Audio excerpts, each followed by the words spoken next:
Hey guys, Dave from Nerdarchy, for nerds, by nerds, hang out. This nerd. Nerdarchy is Ted.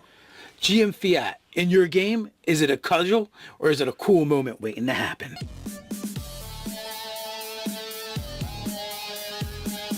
Hey guys, jump down to the description below where you can sign up for Nerdarchy the newsletter. Get weekly gaming tips as well as learn how to game with Nerdarchy.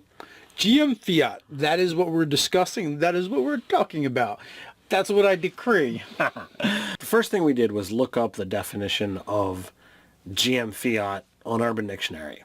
And there it says the GM is always right. No matter what the dice say, no matter what anybody else says, he's right. Get over it. Yeah, it was kind of tyrannical, a little dickish, and it's wearing very grognardish, to say the least. Now, our off-camera conversation, you had a different definition than I did. Yes. So, what was your definition of Fiat? Well, let's look at Fiat itself first. Well, we looked up Fiat, and the term says a formal announcement or proposition, a decree. So that means it's like, all right, this is a definitive thing. Yeah, and that is kind of how I see it, honestly. Okay. But see, I see it as being a thing for the rules that don't exist, right? Okay. And in RPGs, there's always plenty of rules that don't exist. Now, there's also the thing that is, it's GM Fiat, but with the addendum of, when we check this later, we'll go by what the rules actually say. We do that all the time. It's like, instead of flipping through a couple books, figure something out, especially if it's a really wordy system, right, where there's a lot of books, we're like, the DM just makes a call in the field, we go with it. Sometimes it takes a while to actually look up rules, and it's much more fun and enjoyable to remain in the game than to care about a specific ruling in the moment. Combat already takes a lengthy time sometimes, so why slow it down by having everything grind to a halt to go flipping through manuals? So yeah, so that's kind of like one way we use GM Fiat regularly in our games. Now you had a different definition of it. My definition of GM Fiat is... Fuck the rules. I think that's what you said. Kind of. I was more along the lines of, okay, normally in this specific rules situation, it would be X and the player would be right. But because of something that either the players don't know about or something that you've set up, there is a reason why this particular situation breaks standard rules. And sometimes you can't get into why it's not working. Why all of a sudden this particular situation, which worked 5 minutes ago, isn't working now. And it will destroy the immersion in the game to actually break that out and go into the mechanics of what's going on, or it could ruin some bigger surprise that you have going on. Or the players just don't know, is essentially what it comes down to. But now, like, when we looked up the definition really was more or less like, no, it's because this is what I want. Yeah. Is the way the word, it wasn't worded exactly verbatim like that, but that was kind of the gist. Yeah, it said the GM is always right, accept it, move on. I'm like, all right, it's a bit harsh. Now, yeah, the 5th edition Dungeon Master's Guide does say the GM is always right. You're more than free to change whatever rules you want and make up things on the fly. And I love that that's actually printed there, giving the DMs all the power that was stolen from them in previous editions, where every little nuance and crevice was explored and statted out and ruled. So now that being said, your players also have the freedom and ability to play with someone else. If they don't like enough of your rules.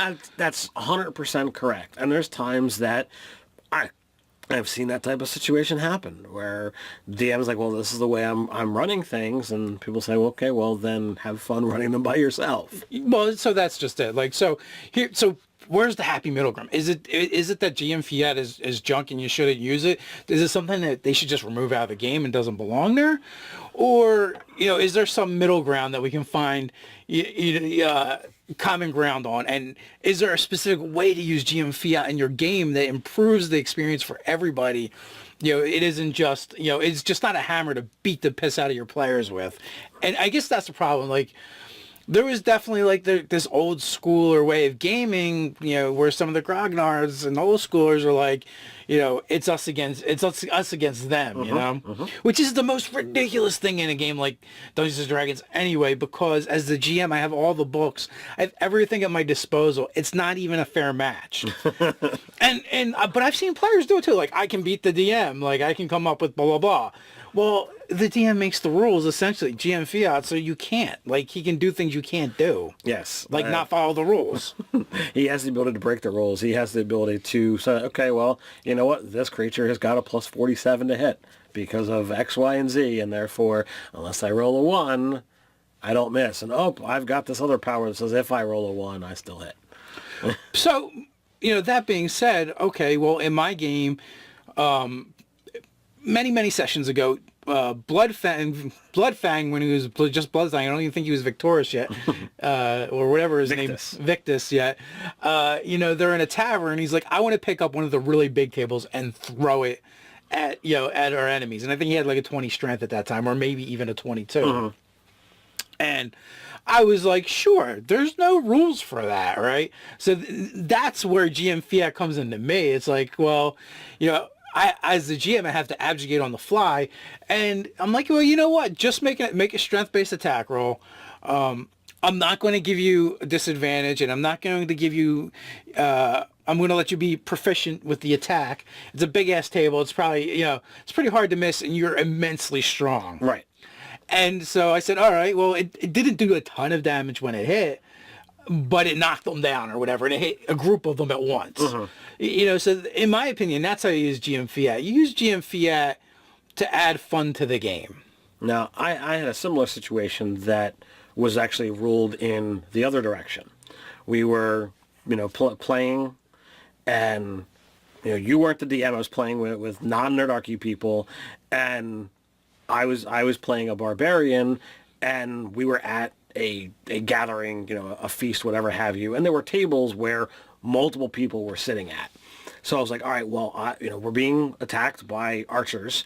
So I'm like, well, I want to grab the table and use it as full cover and approach the archers. So he was like, all right, no problem. I agreed with him there. Well, then once I actually got to the guy, or to the archers, I wanted to make an attack with it, just pretty much shoulder it into them, and then drop the table and pull out my weapon and be able to fight next round. Well, because it was more of an improvised weapon, even though I'm a barbarian, I'm used to, swinging a two-handed weapon, he only gave me like a die 4 on the damage. And I was like, so this thing that is so much bigger than my regular weapon, I'm not swinging it with accuracy, but I'm literally just colliding with them. All of my weight behind it, you're giving me, the lower damage die. But he's the DM in that situation. I'm not going to be like, well, I think this should be such and such. No, right. I have to just accept it and like, okay, well, that wasn't apparently the best maneuver other than getting the cover for the round of movement. I could have dropped the thing and picked up my weapon and swung it normally. Well, yeah, and in that case, like, that's literally what the rules say. It does die 4, improvised weapons do a die 4, or if there is something that is equivalent to, to that weapon, you can use that instead. Right. Granted, there isn't a combat table. Now, I might have ruled it was a club or a great club instead, but still, sometimes it's just about keeping the game moving, and the GM doesn't want to think about it. Can I get the next person going? And it's not worth the fight. You agree with the GM's call and you move on. You can complain about it later, as I've done actually I think a couple of times now. But like ultimately, did it affect the course of play in the game? No. Did it affect my enjoyment in the game? No. I had a great time. And he let you do it. Like there's that. Like I've seen GMs go no. No, that's not a weapon. Or just no to whatever you're trying. You just can't do that. Why not? There's no rules here. It doesn't say what the damage is on the table. To me, GM Fiat is saying yes and saying roll a die, and then even if in my mind I say there's no way this will work, I'll go, you can try that and roll a die, and then I'm like, oh fuck, you rolled a 20. Something has to happen. Well, those type of things have happened in my game with Crazy Scott. He's done the craziest stuff with his wizard. It's like, oh, I'm out of spell slots and I forget that in this edition cantrips are free, so I'm just going to steal the guy's dagger. All right, it's going to be an opposed roll. All right, he crits it. All right, now I'm going to stab the guy. Oh, crit that too. Look at that. You just severed his neck with his own dagger. Oh my god. Yeah, or fancy beholder rodeoing. That's happened as well. And like, it seems he does better when he decides to do things his character should have no reason doing. Why no person should have any reason doing. But yeah, and that's like a good use of GM Fiat. Like, is when you're going to come away from a game session, and because you said yes to something or you made a rule on the fly, like there's a story to be told. Like just shutting things down and preserving your monsters and your precious story. That's the kind of shit that's going to be forgotten, by the end of the next session. There are crazy things that happen in Scott's game where, Nerdarchy saves the world. Just Bart, he was playing a crazy monstrosity of a character because of things that Scott had set up, and he wound up getting a Vorpal weapon, and against the main boss, he rolled a natural 20. Now, some DMs would have been like, oh, well, I'm going to use my Fiat here, and I'm going to stop this from going on because there's this whole thing that, saves this character's life. Scott ran with it. And it created an epic story to be told later on, and a fun moment at the table. So, to me, that's when you're using GM Fiat properly, is when you're creating fun moments at the table, when, you're using the rule of cool. Like, as a GM, there's going to be other monsters. If you had something you were trying to do, you can try and do it again later. You get another chance the next session or a couple sessions down the road, or it turns out this guy had an evil twin brother or whatever. Yeah, I was gonna say the exact same thing. What is it, marked for death when there's like triplets or something? Yep. Yeah. So there's always that. There's no reason for it. GM Fiat should be weighed against the rule of cool, in my opinion. Is this going to make the experience at the table more fun? Are my players going to want to continue playing in my game because of the rules that I'm making up on the fly, or the changes that I'm making?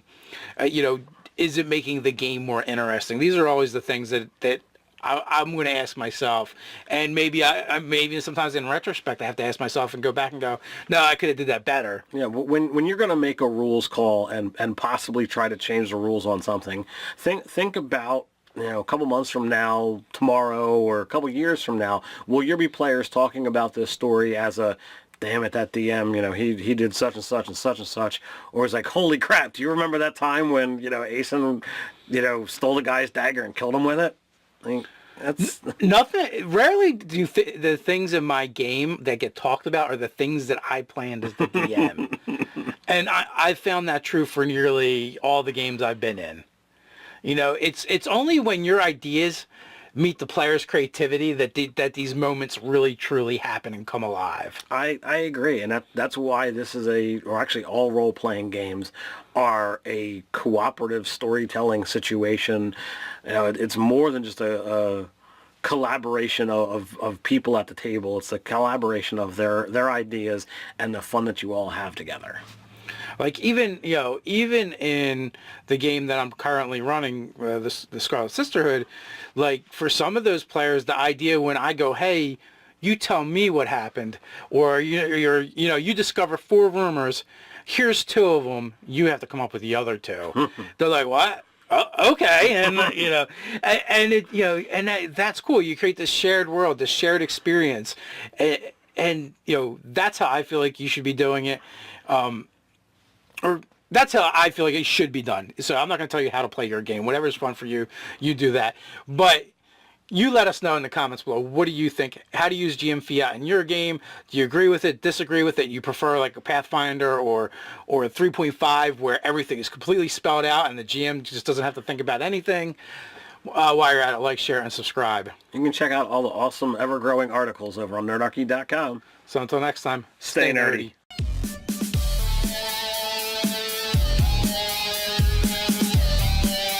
Hey guys, Dave from Nerdarchy, for nerds, by nerds, hang out. This nerd. Nerdarchy's Ted. GM Fiat, in your game, is it a cudgel or is it a cool moment waiting to happen?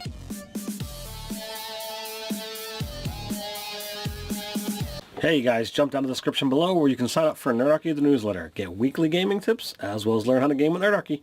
GM Fiat, that is what we're discussing. That is what we're talking about. That's what I decree. The first thing we did was look up the definition of GM. What the rules actually say. We do that all the time. It's like, instead of flipping through a couple books, figure something out, especially if it's a really wordy system, Right. where there's a lot of books, we're like, the DM just makes a call in the field, we go with it. Sometimes it takes a while to actually look up rules, and it's much more fun and enjoyable to remain in the game than to care about a specific ruling in the moment. Combat already takes a lengthy time sometimes, so why slow it down by having everything grind to a halt to go flipping through manuals? So GM Fiat on Urban Dictionary. And there it says the GM is always right, no matter what the dice say, no matter what anybody else says, he's right, get over it. yeah, it was kind of tyrannical, a little dickish, and it's wearing very grognardish, to say the least. Now, our off-camera conversation, you had a different definition than I did. Yes. So, what was your definition of Fiat? Well, let's look at Fiat itself first. Well, we looked up Fiat, and the term says a formal announcement or proposition, a decree. So that means it's like, all right, this is a definitive thing.